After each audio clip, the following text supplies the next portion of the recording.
રાધનપુર ખાતે આવેલ રાપરિયા હનુમાનજી મંદિરની બાજુમાં આજથી 2 દિવસ માટે રવિ કૃષિ મહોત્સવનો પ્રારંભ કરાયો।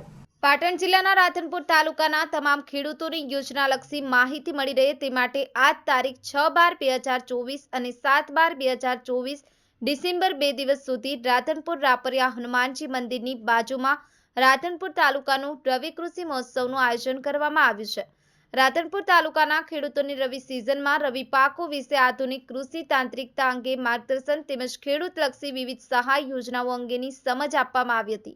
આ તકે ઉપસ્થિત રાધનપુરના ધારાસભ્ય લવિંગજી ઠાકોર, તાલુકા પંચાયત પ્રમુખ અને બીએન સરગરા, જિલ્લા પશુપાલન અધિકારી અને વિક્રમ સુવાતર, હારીજ ખેતીવાડી અધિકારી અને રાધનપુર વિસ્તરણ અધિકારી ખેતીવાડી ભરતભાઈ ચૌધરી, મદદનીશ સંશોધન વૈજ્ઞાનિક સીકે દેસાઈ, રાધનપુર તાલુકા વિકાસ અધિકારી, રાધનપુર પ્રાંત અધિકારી તેમજ તાલુકા પંચાયતના સદસ્યો સહિત તેમજ મોટી સંખ્યામાં ખેડૂતો ઉપસ્થિત રહ્યા હતા।